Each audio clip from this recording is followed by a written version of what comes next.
I'm here to warn people. You keep telling me to shut up. This isn't a game. From the front lines of the information war, it's Alex Jones.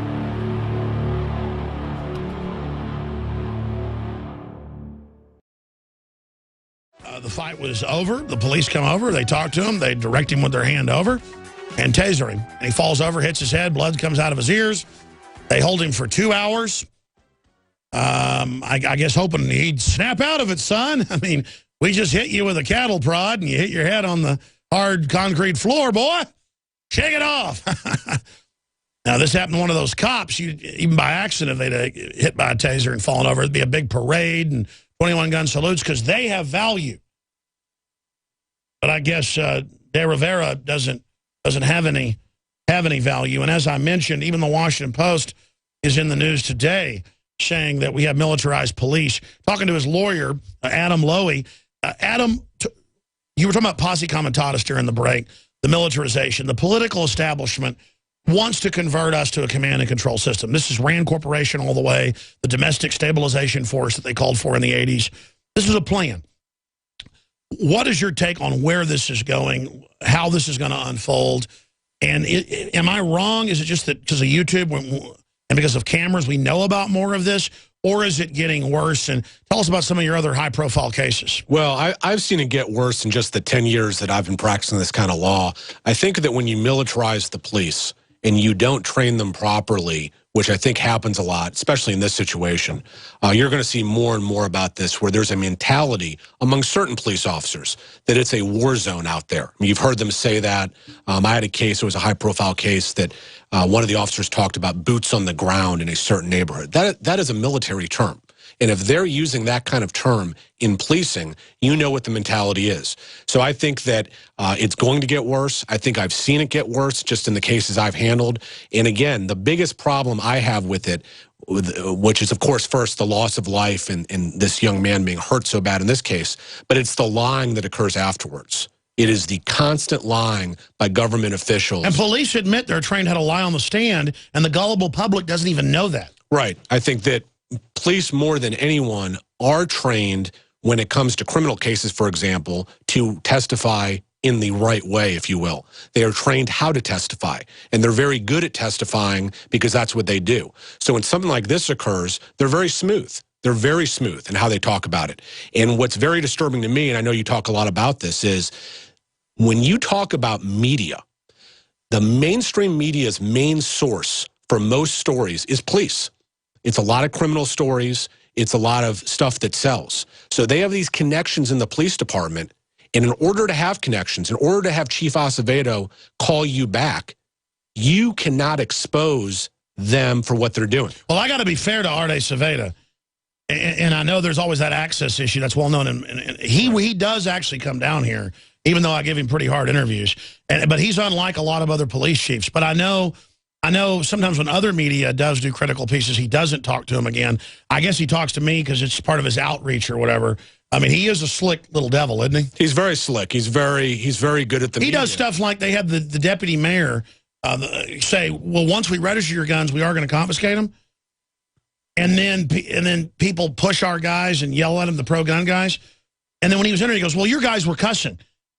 And I went back and looked at the video. Our guys aren't cussing. It's the anti-gun people. My only point is that he really is slick. Because to him, it's just like winning. You know what I mean? Right. He'll just throw out whatever BS he has. No, he's very slick. And I think that the broader issue is, and people need to realize, when they hear stories from the media is getting the stories from the police. They do not want to burn those bridges. So when something like this... Well, I'll say instinctively mainstream media just grovels regardless. Right. And just takes whatever they say and then even dolls it up. I mean, I've worked in radio, in TV, and I've watched the groveling behind the scenes to people in uniform. I mean, I sat through where I handled a trial last year where the way the media covered it, even when the evidence was clear in a courtroom, they just kept repeating the party line. The issue in this case was whether a police officer got hit by a car and they opened fire into this car. The evidence was clear that the officer was never hit by a car. Clear as can be. Even the defense lawyer admitted that. But yet the media, from day one, just repeated what the police said. He was hit by a car. He was hit by a car.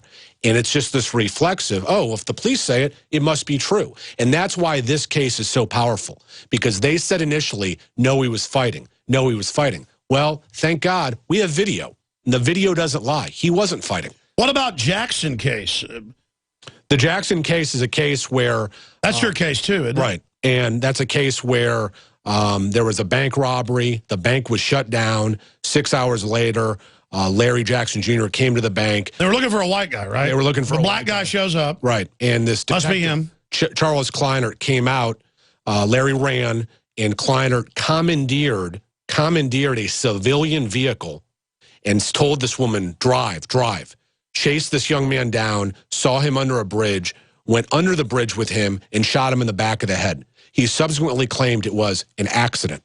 And before Chief Acevedo... Well, at least that sounds more honest than a lot of times. At least he admitted he shot him. I mean, usually they'd say he pulled out a lightsaber, you know. Right. And so, but we look at it, this was murder. You know, why has he not been arrested at this point? And so that's going before the grand jury in a few weeks. And people would say, well, why did this guy run? I mean, I'm getting to the point if the state police said, get out, we're going to stick our fingers in your rear end, I might run. I mean, I don't want to be raped. I mean, I'm starting to, I mean, it is kind of scary now. So people do run. I mean, they're scared. Well, look at that woman in D.C. She ran into a checkpoint in a drill with Army, we now learn. Right. She ran, barely hit a cone, one of those barrels. They chased her down and killed her. Right. Well, she had a reason to run. Well, and that's on the Noe case, for example, when he's in the nurse's office, there's some claims that he was screaming, crying, and then apologizing. And they've jumped on this, say, oh, you know, look, we were right. Well, first of all, we don't know if he actually was apologizing. People always beg for their lives. What would you do if the government has just attacked you and you've sustained a traumatic brain injury? He was scared. Well, that's what Kelly Thomas does. He goes, I'm sorry, please, whatever you say, Daddy, God, Daddy, Daddy, bam, bam, bam, Daddy, help me, Daddy, Daddy, Daddy. I mean, you have someone with a bat. I'm sorry. Who is coming after you, and, you know. That'd be like a psychopath torturing some kid to death in a dungeon, and the kid's saying they're sorry, and the psychopath goes, see, you are bad. Here's the pliers. I'm sorry, go ahead. No, I think that these are very scary situations for people, and it goes back to, I think people need to be very skeptical of when the government does this. They are well, yeah, when people grovel to government, you get Nazi Germany. This isn't the American way. I mean, we had cases out in the Old West where you'd have corrupt sheriffs doing stuff like this, and they'd overthrow them. Right. Since when did America become about groveling to government? I think that one of the big problems in these cases is that police are very protected by immunity laws. It is very difficult to bring a federal civil rights case. They didn't used to have all this immunity. Absolutely not, and the immunity gets worse and worse. And what immunity means is they can't be sued. You can't sue your government in a lot of these situations. And when you sue the government, they have about 50 different ways they can get the case kicked out of court. And again, that's the government controlling the game here. And listen, it's so bad that I haven't told this story yet, and I'm not supposed to. It's about to become a federal case. Maybe I should get you involved. But we have an old piece of property, and like in the 40s, we traded a piece of property on one end that was rural for a piece of property on the road.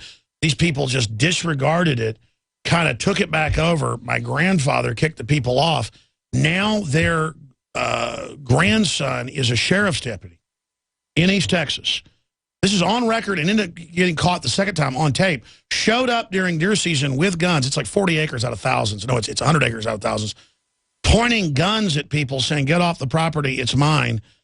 Total racketeering, total official oppression, civil rights violation. He's been told by a court before not to come on the property and lost in another court case, even though it's been 60 years or something. Been adjudicated multiple times and then did it again and was caught on tape. Right. And the local sheriff's department will not do anything about their own deputy. These people are literally God. Above the law. That's how a lot of them think. I mean, a lot of them are very good. Well, they better hope I'm never there when they're pointing guns at people, because I've had enough. I think that these fears that people have, people like yourself to talk about it, I think they're very real. I think that it's not just the example. I will not take my children on our own property now to hunt, because if this guy comes around and literally points guns at people and says leave, comes over fences, drove a police car down gullies that I will not take a four-wheel drive in.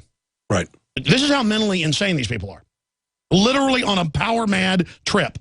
And the problem is that even though they can represent the minority of police officers, they are not held to be accountable for what they do.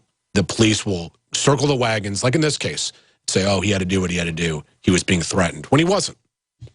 Well, there's another entrance where he'd have to go like 2 miles away to get where he wanted to go. So he drove it through and took it down into a creek bottom. I'm not exaggerating, that you can barely take a Jeep through, and got the police car, the sheriff's car, this is in Freestone County, all the way through and up the gully. Right. And got in no trouble. And then pulled guns on hunters. Right. With his family member who's not a cop, with a gun. I get calls from people that tell me similar stories, and when you realize you don't have a case, not saying you don't, but when people, I realize, advise there's no case because of immunity. No, it's going to go federal. Yeah, we've got a case. But what's interesting is that what you tell them, or the people, the citizens will say, I'm going to call internal affairs. I mean, internal affairs is not going to do a single thing. You have a problem with the Austin Police Department, you call internal affairs, it's going to go into a file. You'll never hear from them again. I mean, that's how bad it's become, that even when internal affairs does something, we've seen this in some cases I've handled in Austin, the chief doesn't follow what internal affairs wants. The chief's going to make his own decision. And so I think that the problem is one of arrogance. It's one of they feel they can do whatever they want. They will not be held accountable. And what happens is things like this. Innocent, young children get very seriously hurt for the rest of their life. Well, I'm not a star lawyer like you, but what I've seen in the cases that win, you just show they were acting outside their capacity, that they've lied. You go after the school for not rendering the aid for 2 hours. I mean, you know what to do. Fire torpedoes on every front. You're going to sink them. Right. Well, it's going to be a tough case, but we're very confident we can prevail. Are you going to later probably go after the fact they didn't render care? Absolutely. We've sued the school district as well. Yeah, I knew that, but I mean, you got them right there. Well, it's going to be, like I said, I am certain there were a lot of emails that were sent in the 24 hours after this, a lot of communications. The cover-up is proof of the crime. We will get all of that evidence, and we will see what's there. Now, let me say this about the Austin police. I mean, I've been all over the country, and overall, they seem nice and professional, most of them I run into, compared to some of the other cities I've been in, where the police are downright scary. I totally agree with that. I mean, the Houston police are downright scary. And I've handled cases in Chicago, and that's just a different level of policing. Oh, yeah. I mean, the cops there one time, I was filming on the street, and they said, don't do that. And normally I'd argue, and I could tell that these cops were not like wimps, like acting like they were going to hurt me. They were looking at me like these detectives, and they were going to really hurt me. Right. And they were looking at me. They go, listen, don't do it again. And they didn't say anything else. They were like, I could tell that they were criminals. Right. And I was like, wow. And that's, I do feel that about the Austin police. I think overall, compared to other departments, they're good. But when things happen that are bad, they have an inability to admit they did wrong, and that's the problem.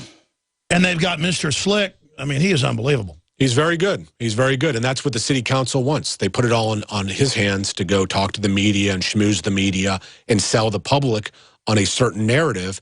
And so that'll be curious what happens on this. Well, I mean, here's the deal.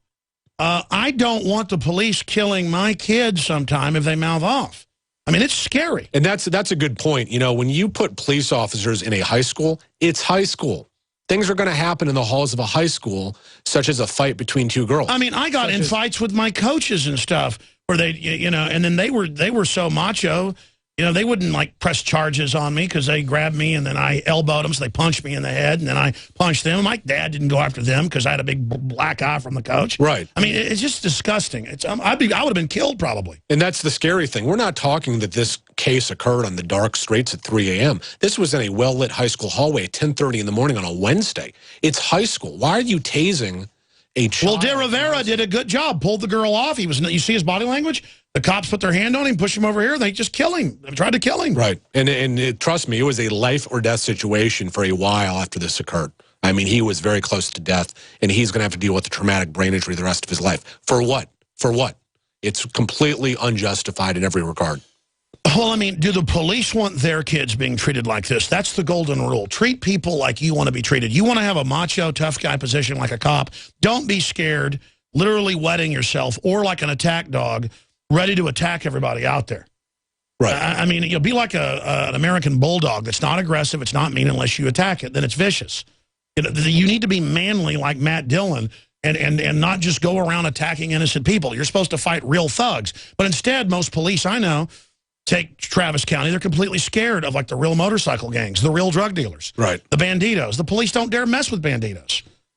I mean, it's pathetic, but they'll kill little kids. Well, I think that it's a very big problem. And the truth of the matter is most officers go through their career, never pull a taser. They never pull their gun. It's when it happens, and then they kill someone who is innocent or seriously hurt someone who's innocent and then start lying about what happened. And then you're right, rally around this. Will we protect and serve? We're good people. You need to support us. It's like, look, I support the police, but just like in any industry, if you do wrong, you should be held accountable. And that's the big problem here. Well, it will be their undoing, and the whole authoritarian regime's arrogance, because they're just where the rubber meets the road. The establishment wants this attitude, and police should realize this is going to discredit them. They've got to stop this, or they'll become like police in third world countries who are the plague. Listen, Attorney Adam Lowy, thank you so much. Plug your website for folks that want to learn more. My website's loweyfirm.com, L-O-E-W-I firm.com, and I handle these civil rights cases and personal injury cases. Thanks for coming in, buddy. Thank you. Have you ever been threatened over what you do? No, but I'm careful. All right, buddy, take care. Thanks. All right, thank you so much. All right, ladies and gentlemen, well, there goes that interview. We're going to go to break and come back with more news, and then we're going to have open phones in the third hour, interspersed with all this news I haven't gotten to yet. Symbols are powerful, and the globalists have hijacked the symbols of America. They've turned them into their own symbols. Well, we are restoring the idea of the true republic, not the counterfeit globalist empire, by promoting the icon George Washington and others. That's why we're rolling out an 100% made in America line of incredible pro-liberty apparel. We are repopularizing liberty. We are helping fellow Americans rediscover what made this country great. We are the spirit of 1776. We are 1776 worldwide. We are all brothers and sisters in arms in the animating contest of liberty in the long march towards humanity's ultimate destiny of freedom. Visit madein1776.com today and vote with your dollars to promote truly made in America, high-quality products, and promote the ideals of liberty.